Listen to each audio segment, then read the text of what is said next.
Alors en général, début d'année, c'est le temps des vœux, librement offerts, hein, les uns aux autres, bonne année, bonne santé, etc. Les quatre coins de la planète s'y donnent à cœur joie sans que cela n'engage personne. Mais c'est aussi le temps des bonnes résolutions qui sont censées, cette fois-ci, contraindre notre propre volonté à produire du fruit positif. Vous savez le temps des bilans, fin d'année, nouvelle année, j'ai perdu 15 kilos. Cette année, je ne vais pas me laisser embarquer par les réseaux sociaux, etc., etc., etc. Allez hop, un bon coup de rein à notre volonté et nous voilà capables de faire ce qui est juste. Qui n'a jamais rêvé de cela? Avoir un bouton quelque part entre là et là pour pouvoir produire en nous ce qui est juste et bon. Sauf que ça ne marche pas comme ça. La Bible place la volonté, la notion de volonté, au cœur du projet de Dieu pour nous.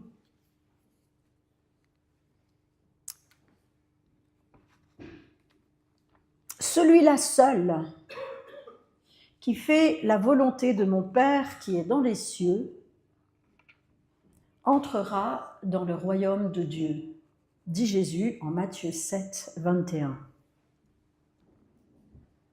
Le disciple du Christ ne peut pas faire l'impasse sur la connaissance de la volonté de Dieu pour lui. Il peut faire l'impasse sur les vœux de bonne année aux autres, il peut même faire l'impasse sur les bonnes résolutions pour lui-même.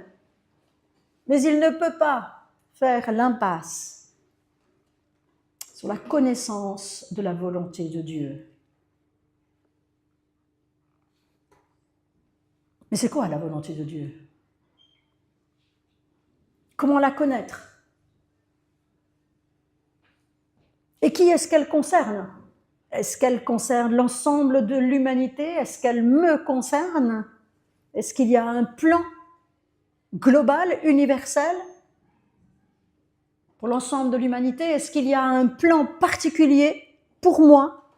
Comment puis-je apprendre à faire les bons choix à l'heure où tout est possible? Voilà un certain nombre de questions auxquelles nous avons tôt ou tard à nous confronter. Et pas qu'une seule fois dans notre vie, parce que c'est récurrent, ça revient souvent.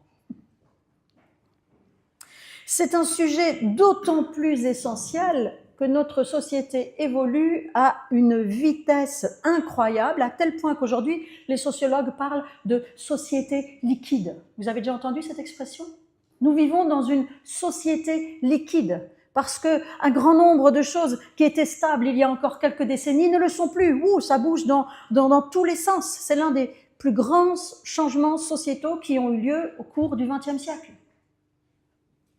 Au début du XXe siècle, quand vous veniez au monde, l'endroit où vous viviez, le métier que vous faisiez, jusqu'à très souvent la personne que vous épousiez était déterminée par la famille, par l'endroit où vous étiez né. On devenait avocat, on devenait viticulteur parce que les parents l'étaient.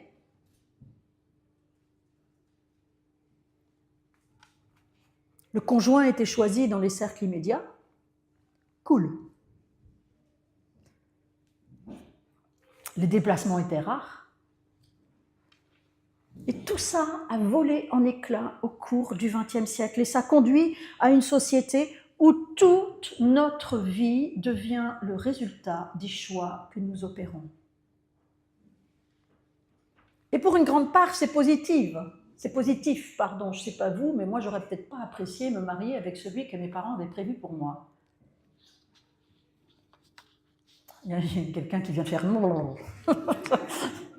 une jeune, évidemment, une personne jeune, qui a encore cette histoire devant elle. Donc c'est positif pour une grande part, mais il y a un revers à cette médaille. Eh bien, c'est la montée inexorable de l'angoisse. Aujourd'hui, toujours les mêmes sociologues parle du syndrome des indécis. Vous connaissez ça? Le syndrome des indécis, FOBO en anglais, Fear of Better Options. C'est inhérent à la profusion d'offres. Si vous avez 60 propositions de confiture de fraises devant vous, croyez-moi, vous allez passer du temps, pour ne pas dire perdre du temps, à choisir votre confiture de fraises. C'est quand même incroyable la société dans laquelle on vit. Plus il y a de choix, plus il y a d'angoisse. Et vous l'avez bien compris, c'est encore pire pour nous, les chrétiens, puisque de la bonne compréhension et obéissance à la volonté de Dieu découle, selon Jésus, l'entrée dans le royaume de Dieu. C'est dingue, hein? Sauf que, d'après ce dont je me souviens de l'Évangile,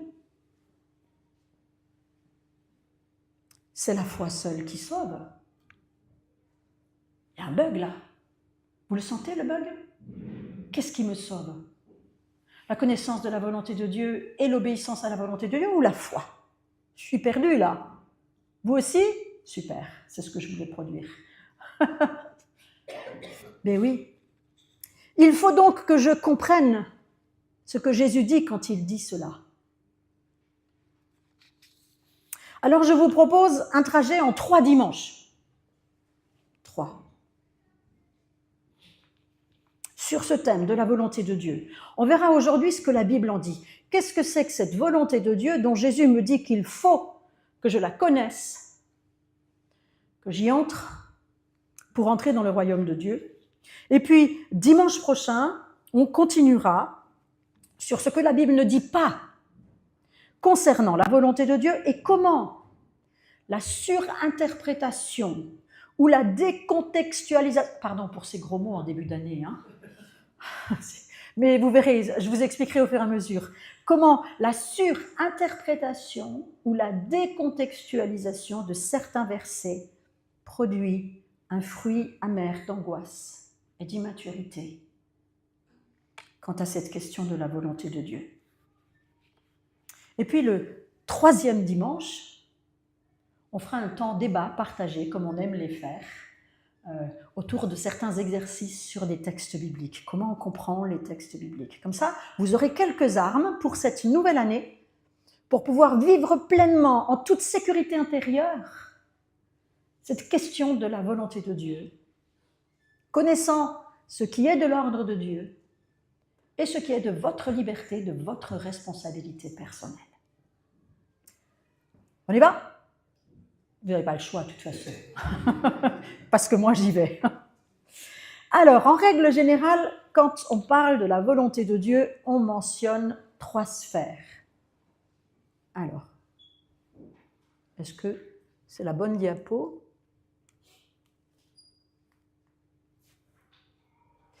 Oui, je crois. On mentionne 3 sphères. On mentionne... Ah ben non, c'était celle-là. On mentionne la volonté souveraine de Dieu. On nous parle également de sa volonté morale. Et puis, on nous parle de sa volonté spécifique. Alors, il y a un consensus général sur les 2 premiers points. La volonté souveraine de Dieu, sa volonté morale. Et puis, il n'y a pas de consensus théologique en tous les cas sur le 3e point, et c'est celui-là, la volonté spécifique, que nous aborderons la semaine prochaine. Mais vous allez voir que sur cette question de est-ce que Dieu a un plan prédéterminé sur tous les aspects de ma vie, la résolution de cette problématique-là s'appuie sur notre compréhension des 2 autres. Si je ne comprends pas ce que c'est que la volonté souveraine de Dieu, si je ne comprends pas ce que c'est que sa volonté morale, la place que ça a dans ma vie, dans la Bible, dans les Écritures, eh bien, je déraperai au niveau de sa volonté spécifique. Au point que, parfois, eh bien on se retrouve devant des chrétiens tellement angoissés de connaître la volonté de Dieu pour leur vie que devant le frigo, ils prient pour savoir si aujourd'hui Dieu a prévu au menu du poisson ou de l'escalope. Et là, je ne vous dis pas des bêtises, c'est une personne que je connais qui en était arrivée là. La Bible enseigne clairement que Dieu a un plan pour l'ensemble de l'univers. Un plan qui est déterminé à l'avance et que l'on appelle la volonté souveraine de Dieu. Souveraine, ça veut dire que c'est lui qui a l'autorité. C'est lui qui le détermine. Et il a le droit. C'est ça ce que ça veut dire. C'est son rôle. Il est créateur. Éphésiens 1, verset 1. En lui, en Christ, nous sommes aussi devenus héritiers, ayant été prédestinés suivant la résolution de celui qui opère toutes choses d'après le conseil de sa volonté. Si ce n'est pas clair, là, je ne sais pas ce qu'il vous faut. Dieu a un plan. Nous avons une place dans ce plan, puisque nous sommes prédestinés, suivant le plan. Et si ça ne suffisait pas, pour nous convaincre, il nous rajoute que c'est suivant le conseil de sa volonté. Et là, normalement, tout le monde fait « Ok, big boss, you're right ». Pardon, mais ça fait une semaine qu'il y a des Anglais à la maison, alors je sors de l'anglais aujourd'hui. La principale caractéristique de ce plan de Dieu, ce plan souverain, c'est qu'on ne peut pas le connaître à l'avance. Zut!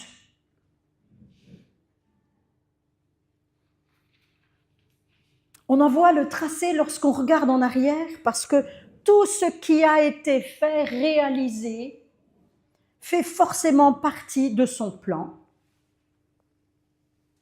ou bien Dieu ne l'aurait pas permis. Alors affirmer ça, ça nécessite un certain nombre de compléments, parce que sinon, je fais de Dieu un dictateur, un tyran sanguinaire, parce que ça veut dire qu'il dit « ok » à tous les massacres du monde. Parce que ça veut dire qu'il dit « valide » à tous les massacres du monde. Si tous les massacres qui ont eu lieu font partie de son plan souverain, je fais quoi de Hiroshima? Je fais quoi de la Première Guerre mondiale? Je fais quoi de la Shoah? Je fais quoi de la petite fille de 8 ans massacrée et violée? Enfin, Seigneur, c'est pas possible. Tu peux pas être comme ça. Tu peux pas prévoir ce genre de choses. Vous êtes d'accord avec moi? Inimaginable. Eh oui. Cette notion de volonté souveraine de Dieu a besoin d'être décortiquée en plusieurs facettes qui sont toutes présentes dans la Bible. La première facette, c'est celle-là. Que Dieu a effectivement décrété un certain nombre de choses. Et que ces choses décrétées par Dieu font partie de son plan. L'ensemble des décrets de Dieu sont les événements que Dieu a planifiés pour l'histoire du monde. Création de l'univers, création de la terre, l'humanité, les règles de la physique, le fait que les étoiles tournent dans ce sens et puis il y en a une autre qui va dans ce sens, une troisième comme ça. Toutes ces règles de la physique, si je lâche ça, ça tombe. Toutes les particularités humaines, création masculin-féminin, matière et souffle, la responsabilité. Oups, j'ai perdu ma troisième page. Où est-elle? Elle est au fond, pardon. La responsabilité morale. Tout ça, ça fait partie des décrets humains. Et l'objet des décrets divins, pardon. Et tous ces décrets ont pour objectif d'aboutir au salut des humains. On va lire un long passage, toujours dans la lettre aux Éphésiens, Éphésiens 3. Oups, j'ai zappé une... Je ne l'ai pas mis dans le PowerPoint, pardon. On va lire un passage de Éphésiens 3, à partir des versets 1. C'est Paul qui parle. Verset 2. « Vous avez sans doute entendu parler de la mission que Dieu, dans sa bonté, m'a confiée en votre faveur. » On est dans le plan décrétif de Dieu. Dieu, par une révélation, m'a fait connaître le mystère de son projet. J'ai écrit plus haut quelques mots à ce sujet. Et en les lisant, vous pouvez comprendre à quel point je connais le projet de salut qui concerne le Christ. C'est incroyable ce qu'il dit là, Paul. Dans les temps passés, il explicite, à partir du verset 5, dans les temps passés, ce projet n'avait pas été communiqué aux humains. Mais Dieu l'a révélé maintenant par son esprit à ses apôtres et à ses prophètes. Et voici ce projet de salut. Par le moyen de la bonne nouvelle, ceux qui ne sont pas juifs sont destinés à recevoir avec les juifs les mêmes biens qu'il a réservés à son peuple. Ils sont membres du même corps et ils bénéficient eux aussi de la même promesse que Dieu a faite en Jésus-Christ. Je suis devenu serviteur de la bonne nouvelle grâce à un don que Dieu, dans sa bonté, m'a accordé en agissant avec puissance. Ça, c'est un appel spécifique de l'apôtre Paul pour conduire à bien, conduire à terme ce projet de salut universel.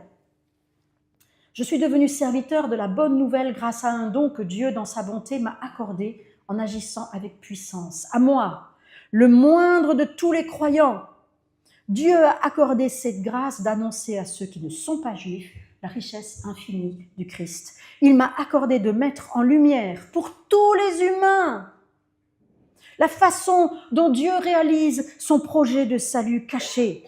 Lui, qui est le créateur de tout l'univers, il a tenu caché ce projet depuis toujours. Vous le voyez, le plan souverain qui se déroule et qu'on reconnaît après coup.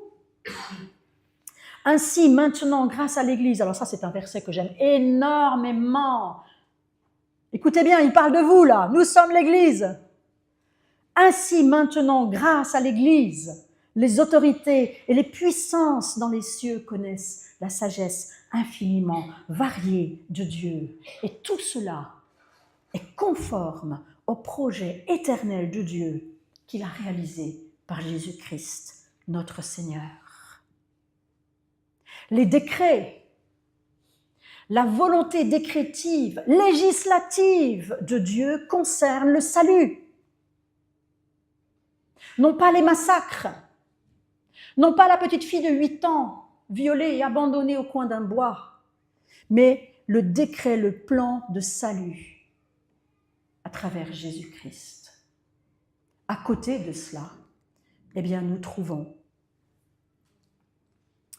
ceci, dans le cadre, ce n'est pas quelque chose à côté. C'est dans le cadre de son plan souverain. Dieu choisit de permettre à certaines choses de se produire alors qu'il n'y prend aucun plaisir. Le simple fait de décréter des lois, des règles, conduit à cela. Les lois physiques s'appliquent d'elles-mêmes. Dieu n'est pas chaque jour, à chaque heure, en train de dire à cette étoile lambda XY 205b, bon, c'en est une que je viens d'inventer, hein, cette étoile, attention là, il faut que tu passes. Non, la règle est établie une fois pour toutes. Ça tourne, Dieu est le pilier de l'univers, mais les règles fonctionnent pour elles-mêmes et par elles-mêmes. Une fois que c'est établi par Dieu, aucune action spécifique et volontaire de Dieu n'entre en ligne de compte seconde après seconde pour maintenir ces décrets. Mais à côté de cela, les conséquences de ces décrets continuent eux aussi, existent et continuent d'exister. Certains théologiens disent non, il ne faut pas utiliser ce terme permissif parce que ça veut dire qu'il y a une volonté majeure, une volonté mineure, c'est une autorisation, une permission. Mais Jésus l'utilise. Alors moi je l'utilise aussi. lorsqu'il dit en Matthieu 19, verset 9, face aux pharisiens qui veulent le piéger par rapport à des histoires de mariage et de divorce, Jésus dit, c'est à cause de la dureté de votre cœur que Moïse, non pas Dieu, mais Moïse, vous a permis de répudier vos femmes. Au commencement, il n'en était pas ainsi.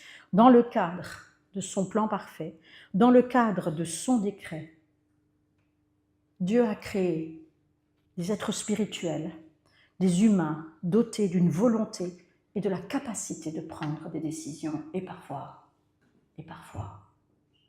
ça bug. Tout était très bon. Genèse 1, 31. Et en Genèse 5, tout n'était plus très bon. Les créations morales de Dieu, nous, les créatures morales de Dieu, ayant exercé leur volonté propre, leur libre arbitre, on va en parler la semaine prochaine du libre arbitre, ont choisi la désobéissance, ont choisi de franchir un cap, et le péché entre dans le monde. Le plan parfait, le décret de Dieu n'incluait pas la souffrance, n'incluait pas la maladie, n'incluait pas les autres conséquences du péché, mais Dieu a permis que ces choses deviennent possibles dans le cadre de sa volonté, pour que nous, en tant qu'êtres humains, nous ayons les mêmes caractéristiques que lui, que nous soyons des êtres libres. La volonté permissive fait partie des décrets divins.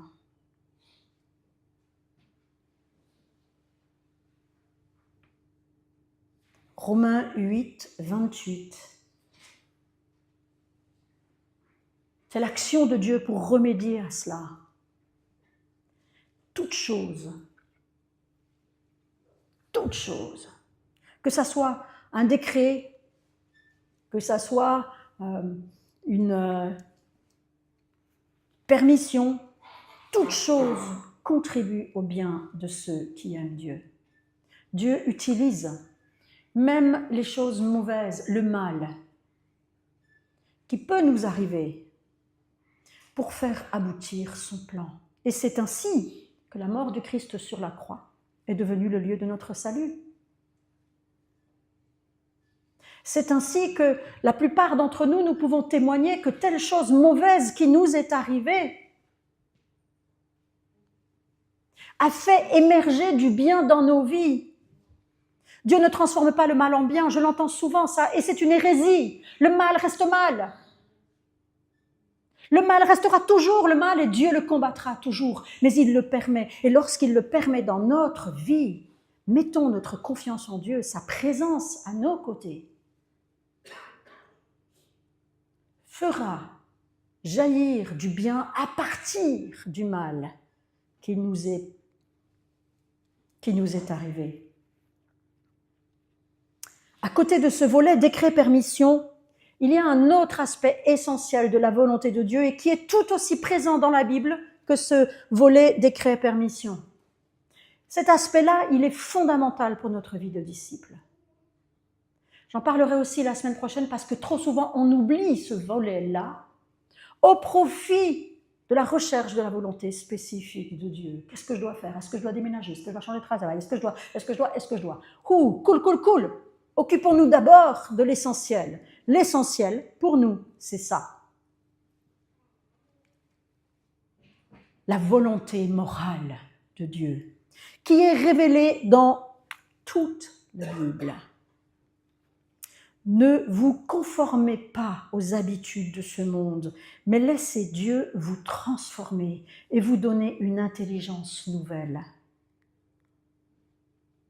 Vous discernerez alors ce que Dieu veut, ce qui est bien, ce qui lui est agréable et ce qui est parfait. La Bible nous révèle le désir de Dieu pour nous à travers sa volonté morale. L'ensemble des Écritures nous invite et vous invite tous autant que vous êtes à faire des choix qui soient conformes au désir de Dieu.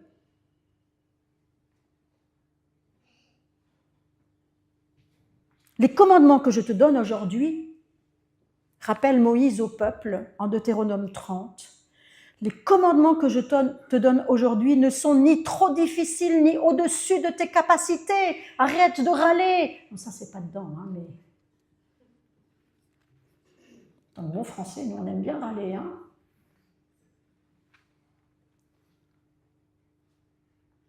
Ils ne sont pas dans les cieux pour qu'on dise « Qui montera dans les cieux pour aller nous les chercher et nous les faire connaître pour que nous les mettions en pratique ?» Ils ne sont pas non plus au fond des mers pour qu'on dise « Qui traversera les mers pour aller nous les chercher, nous les faire entendre pour que nous les mettions en pratique ?» Non, cette parole du Seigneur est tout près de toi. Elle est dans ta bouche, elle est dans ton cœur pour que tu la mettes en pratique. Regarde! C'est incroyable cette parole, on en parlera aussi la semaine prochaine. Regarde, je mets devant toi la vie et le bonheur d'une part, la mort et le malheur d'autre part. Mets en pratique ce que je t'ordonne aujourd'hui. Aime le Seigneur ton Dieu, suis le chemin qu'il te trace, obéis à ses commandements, à ses lois et à ses règles. Point final. Le désir de Dieu qui est exprimé dans les Écritures est centré sur une manière d'être, sur une manière de vivre, qui soit conforme à la vérité révélée, plutôt que sur des choix précis. Seigneur, est-ce que je dois aller chez tel coiffeur ou chez tel autre? Je vais vous faire rigoler, mais je vous garantis qu'il y a des chrétiens qui en arrivent là. Et c'est dramatique, parce qu'ils resteront toujours des enfants spirituels, des bébés immatures. On se questionne souvent, trop souvent, sur la pertinence pour nos vies de certaines échéances à venir et on gobe, on avale, sans aucune vergogne, la désobéissance à des commandements fondamentaux, le manque de respect qu'on inflige à nos proches. On avale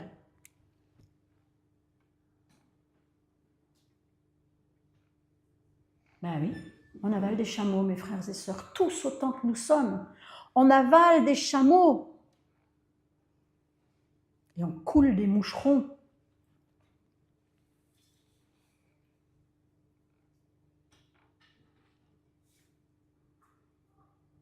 Alors que la volonté de Dieu nous est révélée clairement dans nos vies, dans les Écritures, pour nos vies. Aimer son prochain en fait partie. Tout comme ne pas le tuer, soit avec des armes, soit avec des mots. Vous pouvez mettre tout ce que vous voulez là derrière. Et nous sommes tellement focalisés sur la volonté de Dieu spécifique pour nos vies qu'on oublie que tout ce qu'il dit dans la Bible, c'est sa volonté première pour nous. L'apôtre Pierre présente un cas typique de cette réalité lorsqu'il parle de la prière de certains hommes mariés. Prière qui n'est pas entendue par Dieu, parce que ces mêmes hommes mariés sont durs avec leurs épouses. C'est dans 1 Pierre 3,7, Marie, montrez de la sagesse dans vos rapports avec vos femmes, comme avec un sexe plus faible. Alors je ne vais pas discuter là-dessus, je l'ai fait dans une prédication précédente. Honorez-les comme devant aussi hériter avec vous de la grâce de la vie, qu'il en soit ainsi afin que rien ne vienne faire obstacle à vos prières. Tiens donc, je demande des choses à Dieu, j'ai besoin que Dieu agisse dans ma vie, et Dieu se ferme à moi, homme ou femme, parce que je suis dur, parce que j'ai oublié le commandement numéro 1 de sa volonté morale, aime ton prochain comme toi-même.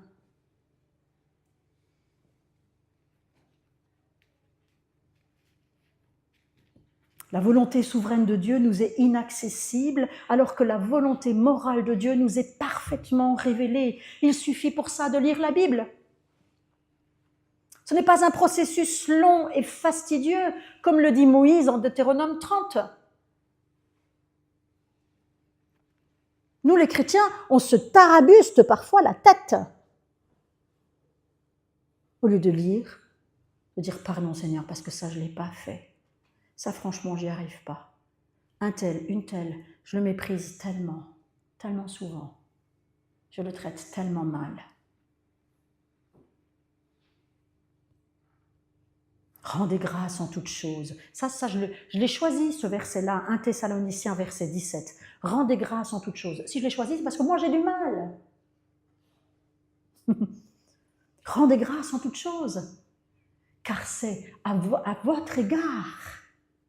Pour vous, mes frères et sœurs, chacun d'entre vous, volonté universelle de Dieu, c'est à votre égard la volonté de Dieu en Jésus-Christ. Tu veux savoir si tu dois déménager demain ? Eh bien moi je te dis, la volonté de Dieu pour toi, elle est là, rends grâce, et Dieu conduira, Dieu agira, s'il le souhaite, pour t'orienter d'une façon particulière, mais on en parlera la semaine prochaine. Le Nouveau Testament regorge de versets explicitant la volonté de Dieu à notre égard, et l'immense majorité relève de sa volonté morale, quelle que soit notre situation. La volonté de Dieu pour nous est que nous grandissions en sagesse, en discernement spirituel.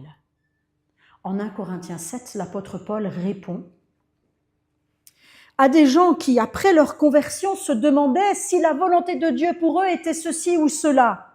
Et il répond en disant que chacun continue à vivre conformément au don que le Seigneur lui a accordé, conformément à ce qu'il était quand Dieu l'a appelé. « Ouais, mais Seigneur, je suis esclave. Ouais, mais Seigneur, je suis en bas de la société. Ouais, mais Seigneur, j'ai pas d'argent. » Oui, mais telle est la règle que j'établis, dit Paul, dans toutes les églises. Si un homme était circoncis lorsque Dieu l'a appelé, qu'il ne cherche pas à dissimuler sa circoncision. Vous vous rendez compte, il y avait des Juifs qui dissimulaient leur circoncision parce qu'ils pensaient que c'était plus dans la volonté de Dieu pour eux que d'être Juifs circoncis. Si un autre était incirconcis lorsque Dieu l'a appelé, qu'il ne se fasse pas circoncire. Chacun veut être autre chose. Être circoncis ou non n'a pas d'importance, dit Paul. Ce qui importe, c'est d'obéir au commandement de Dieu. Que chaque personne demeure dans la condition où elle était lorsque Dieu l'a appelée. Étais-tu esclave quand Dieu t'a appelé? Ne t'en inquiète pas.